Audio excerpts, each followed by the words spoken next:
Hello दोस्तों। कहानी कही अनकही में आपका स्वागत है। नंदा जब से घर में आई है उसका मन एक गहरे अवसाद से भरा रहता है। उसे लगता है जैसे वह एक नई दुनिया में आ पहुंची है, जहां सब उसके परिचित होकर भी अपरिचित हैं। वह जानती है कि जिन्हें पीछे छोड़ आई है वे केवल दो प्राणी हैं, देवर और देवरानी। देवर को उसने गोद में खिलाकर पाला है। आपद विपद में वह माँ के समान उस पर छाई रही है। देवरानी को एक दिन अपनी बहू की तरह घर में लाई थी, जिसके ऊपर निछावर करने को उसने कुछ नहीं बचा रखा था। इन्हीं दो प्राणियों को पीछे छोड़कर वह निपट खाली जान पड़ती है। उसके पति, पुत्र, पुत्रियां सदा की भांति आज भी उसके साथ हैं, परंतु उनके कोलाहल में उसे जीवन नहीं मालूम देता। लगता है जैसे सब दीवार के चित्र की तरह मौन नृत्य कर रहे हैं। भाव होते हैं पर स्पंदन कहाँ होता है इन चित्रों में। उसे इस घर में आए अभी एक सप्ताह ही हुआ है, परंतु मालूम होता है जैसे युग बीत गए हैं, जैसे महाकाल ने सदा के लिए दोनों भाइयों को अलग कर दिया है। सहसा वह घर का काम करते करते ठिठक जाती है। कोई चिरपरिचित स्वर सुनाई देता है, मानो कोई उसे पुकार रहा है, भाभी।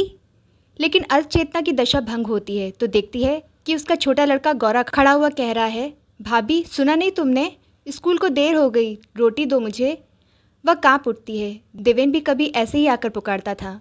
वही देवेन आज मुझसे अलग हो गया है, लेकिन यह ठीक ही हुआ। वह बुद्धिमान है, खूब कमाता है, इसीलिए कुछ दिन से यह बात उसके मस्तिष्क में समा रही थी कि कुटुंब का जीवन उसकी कमाई पर अवलंबित है, परंतु शासन करती हैं भाभी।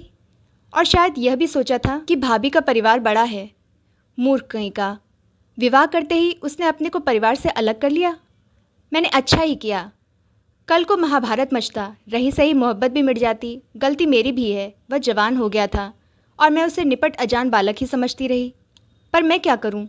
मेरी आंखें तो उसी को देखती हैं जो कभी स्कूल से पिटकर सिसकता हुआ आकर मेरी गोद में चिपट जाता था और सुबकियां लेता हुआ कहता था, भाभी मैं कल से स्कूल नहीं जाऊंगा, मुझे सबक याद नहीं होता। उसके भाई क्रुद्ध होकर चिल्ला उठते, सबक याद नहीं होता? हरामखोर, क्या कुलीगिरी करेगा? मैं कहती, देखो जी उसे गाली मत दो, कुलीगिरी करेगा या कुछ भी करेगा, तुम्हारे आगे हाथ पसारने नहीं आएगा। वह माथा ठोक लेते, कहते तुम इसका सर्वनाश करके रहोगी। लेकिन भगवान की माया कि वही सर्वनाशी बालक आज उनके कान काटता है। वह उसके इशारों पर नाचते हैं। सारा व्यापार उसी के कंधों पर ठहरा है। नंदा इसी तरह सोचती रहती है, आज भी सोच रही है। रात काफ़ी बीत चुकी है, परंतु रामदास अभी तक मंदिर से नहीं लौटे। गौरी और शीला दोनों सो गए थे। छोटा बच्चा उसी के पलंग पर शांत निश्चिंत नींद की परियों से खेल रहा था। वह कई क्षण उसे देखती रही, मानो बच्चे की निश्चिंतता ने माँ को बल दिया। वह मुग्ध हो उठी। सहसा तभी किसी ने द्वार खटखटाया। वह उठी और किवाड़ खोले। देखा सामने देवेन खड़ा है। अचकचा कर बोली, अरे देवेन, कैसे आया इस वक्त? देवेन मुस्कुराया, कहा, अपने घर आने के लिए भी वक्त देखना होता है या आ जाना है भाभी? नंदा अप्रतिभ हुई, बोली कुछ नहीं। तब देवेन ने पूछा, भैया नहीं आए? नंदा ने कहा, 10 बजे से पहले वह कभी नहीं लौटते। देवेन यह जानता था, इसलिए चुप रहा। अब वे आग के पास आ बैठे थे। नंदा ने देखा कोयले बुझ चले हैं। उन्हीं को इधर उधर करके वह बोली, उनसे कुछ काम था? हाँ, बहुत ज़रूरी। देवेन ने अस्थिर होकर कहा, भाभी आज 1 तारीख है ना? हाँ, तो? गोपाल को रुपए भेजने हैं, तो फिर? वही रुपए लाया हूँ। नंदा अचरज से भर आई, बोली, रुपए लाया है? क्या उन्होंने मांगे थे? देवेन चौंका, बोला, मांगते क्यों? ये 20 रुपये मैं बराबर देता आ रहा हूँ। नंदा बोली, जानती हूँ देवेन, तुम सदा 20 रुपये देते आए हो, पर वक्त क्या हमेशा एक सा रहता है? कल हम एक थे, आज अलग हैं। अब तेरे देने की बात नहीं उठती। देवेन हठात कांप सा उठा। क्षण भर उसे ढूंढे शब्द भी नहीं मिले। फिर साहस करके बोला, ये तुमने क्या कहा भाभी? दुकान तो सदा 2 रही हैं, घर बढ़ जाने से क्या हम भाई भाई भी नहीं रहे? नंदा तनिक भी नहीं झिझकी, बोली, मैं यह कब कहती हूँ? भाई का रिश्ता तो विधाता भी नहीं तोड़ सकता, परंतु बात यह नहीं है। जब साथ थे तो दुनिया के लिए एक थे। तू 300 कमाता था और वह 30, परंतु दोनों पर मेरा एक सा अधिकार था। लेकिन आज तेरे 300 पर मेरा कोई अधिकार नहीं है। यह सीधी सी बात है। इससे भाई भाई का नाता नहीं टूट सकता। देवेन जानता है कि भाभी से बातों में कोई नहीं जीत सकता, परंतु ऐसा तर्क वह कर सकती है, यह उसने नहीं सोचा था। उसने फिर कहा, भाभी मेरी आय पर तुम्हारा अधिकार ना हो, पर गोपाल का तो है। उसका चाचा तो मैं रहूँगा ही। कहते कहते देवेन द्रवित हो उठा। नंदा के मर्म को भी इस बात ने छुआ। वह बोली, गोपाल तेरा ही है देवेन, परंतु इससे क्या होता है? उसे पालने का जिम्मा तो हमारा है। हम यदि अपाहिज हों तो तेरे देने की बात पैदा होती है, वरना नहीं। जब बहुत थे तो बहुत खर्च करके अपना सिर ऊंचा रखा, आज कम है तो क्या सिर झुकाना होगा? नहीं देवेन, भाभी के जीते जी ऐसा नहीं होगा। आज तुझसे लेंगे तो कल लौटाने की बात उठेगी। इतनी शक्ति क्या तेरे भैया में है? नहीं, जाने क्या हो, भाई भाई में जो प्यार बचा है संभव है उसे भी खोना पड़े, तब दुनिया हंसेगी। इसीलिए कहती हूँ देवेन, तू लेने देने की बात मत कर। देवेन व्यापार में पारंगत है, परंतु आज भाभी के सामने उसकी सदा चेतन बुद्धि कुंठित हो चली और कुछ कह सकने में असमर्थ हो वह बोल उठा, तो जाऊँ भाभी? हाँ, अब जाना ही चाहिए। रात बढ़ रही है और घर में बहू अकेली है। देवेन बरबस उठा। उसकी आंखों में सहज ही पानी नहीं आता, परंतु आज जैसे वे खुलकर रोने को आतुर हो उठी। लेकिन दुख के साथ साथ क्रोध भी उसे कम नहीं आया है। इसीलिए रुलाई रोककर तीखे स्वर में उसने कहा, भाभी, तुम्हारे दरवाजे पर आकर आज मैं पहली बार निराश लौटा हूँ। याद रखना, इस बात को भूलूंगा नहीं। इतना कहकर वह चला गया। भाभी नंदा हठात चकित सी उस अभेद्य अंधकार में दूर तक उसे देखती रही। फिर जोर से किवाड़ बंद करती हुई बोली, पगला कहीं का, भाभी को कंगाल समझता है। धीरे धीरे बात पुरानी पड़ गई। दुनिया भूल गई कि दीवान घराने के दोनों भाई कभी अलग हुए थे। ऐसा लगा मानो वे दोनों सदा से ऐसे ही रहते आए हैं। कामकाज सुख दुख में आना जाना होने लगा। देवेन सदा की भांति कमाने के लिए दिलावर जाता, तब गौरी बहुत दिनों तक चाची के पास जाकर सोता।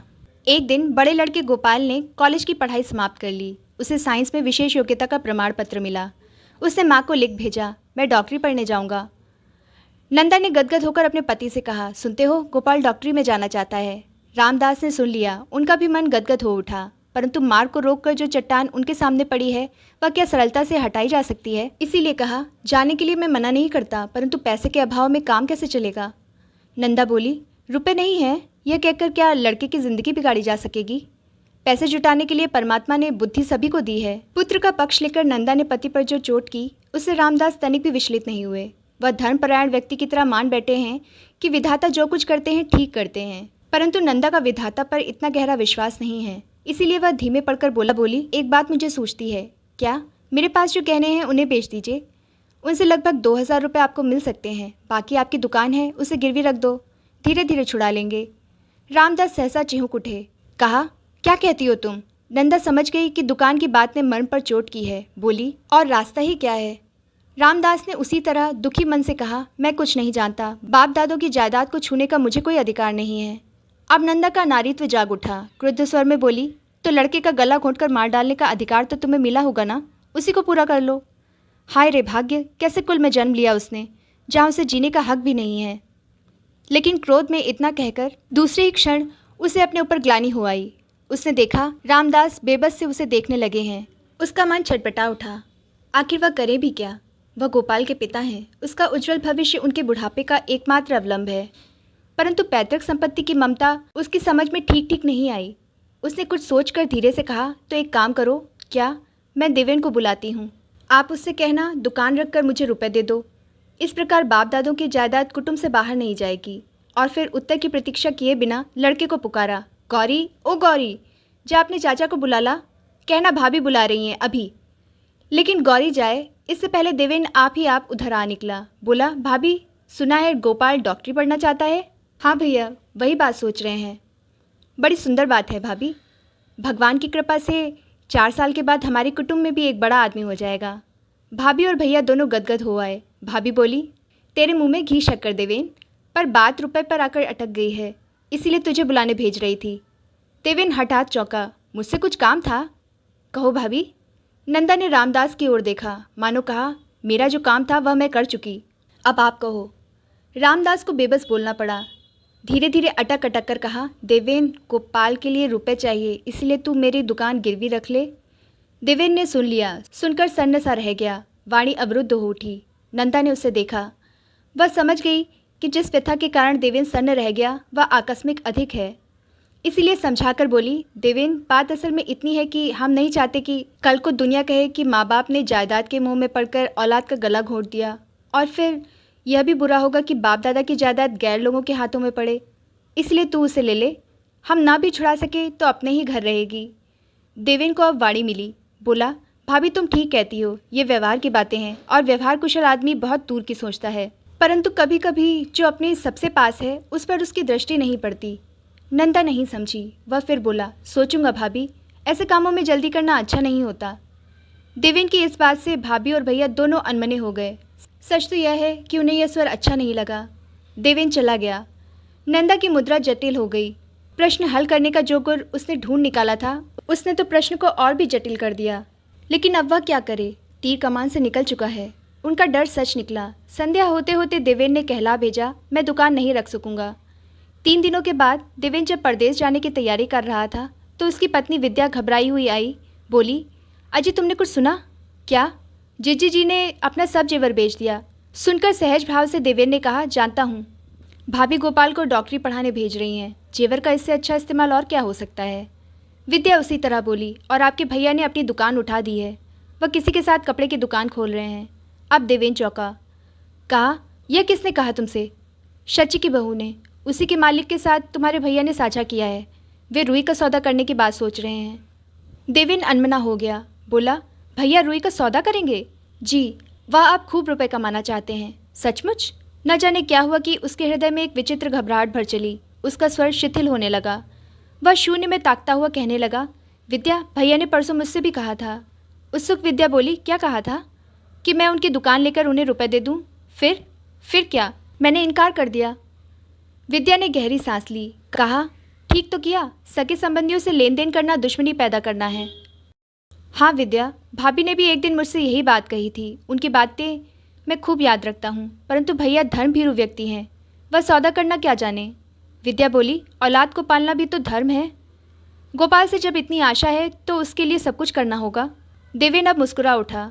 कहने लगा, ठीक है विद्या, आशा सब कुछ करा लेती है। मैं व्यर्थ ही डर गया था। अच्छा, मैं भैया से मिलाऊं? कल सवेरे ही हमें चले जाना है। और देवेन चला गया। तब विद्या का मन न जाने क्यों आप अंदर से उमड़ने लगा। वह अनमनी सी सामान सहेजने लगी। सोचने लगी, वह उदास हैं। जीजी का घर बिगड़ रहा है। मैं जा रही हूँ। सब कुछ अजीब है। कहीं कोई तुक नहीं है। न जाने क्या होने वाला है। फिर धीरे धीरे संध्या हो गई। उनका सामान बंद गया। देवेन लौट आया। विद्या ने देखा उसके हाथ में एक कागज़ है। पूछा, यह क्या है? सरलता से देवेन ने कहा, यह भैया की दुकान का कागज़ है। विद्या जैसे सिहर उठी। बोली, क्या कहते हो? ठीक कहता हूँ विद्या, मैंने भैया की दुकान ले ली है। कहकर उसी तरह उस कागज़ के टुकड़े करने शुरू कर दिए। विद्या हतबुद्धि बोली, आप क्या कर रहे हैं? आखिर सोचता हूँ कहीं पागल ना हो जाऊँ, इसीलिए उसके कारण को समूल मिटा देना चाहता हूँ। विद्या की समझ में खाक भी नहीं आया। उसी तरह घबराई सी कहने लगी, क्या कहते हैं आप? इतने रुपए क्या यूं ही फेंक दिए जाएंगे? देवेन ने कहा, नहीं विद्या, भाभी को जानता हूँ। उन्हीं की गोद में पलकर तो इतना बड़ा हो सका हूँ। रुपए होंगे तो रोकेंगी नहीं, और जब देने आएंगी तो मैं लौटाऊंगा भी नहीं। ब्याज तक ले लूँगा। व्यवहार की बात है, इसमें नाते रिश्ते बंधन नहीं बन सकेंगे। विद्या बोली, मैं नहीं जानती कि यह सब क्या हो रहा है। देवेन अब हंस पड़ा। बोला, मैं भी नहीं जानता विद्या कि यह सब क्या हो रहा है। उनसे जाकर जब मैंने कहा कि मैं दुकान लेने को तैयार हूँ तो सच कहता हूँ, भाभी बोल सकने में एकदम असमर्थ नादान बालक की तरह रो पड़ी। विद्या, आज मैंने जीवन में पहली बार भाभी को रोते देखा। मैं हंसता हूँ, तुम गुस्सा करती हो। करो, पर मैंने आज भाभी को रोते देख ही लिया। कहते कहते देवेन उत्तेजित हो उठा। उसने कागज़ के छोटे छोटे टुकड़े किए और उन्हें आग में डालकर बोला, सुनो विद्या, रुदन और हास्य का यह दृश्य यहीं समाप्त होता है। प्रार्थना करता हूँ समाप्ति का यह समाचार दुनिया तक ना पहुँच सके। आगे उसकी वाणी रुक गई। मार्ग में आंसू उमड़ आए थे।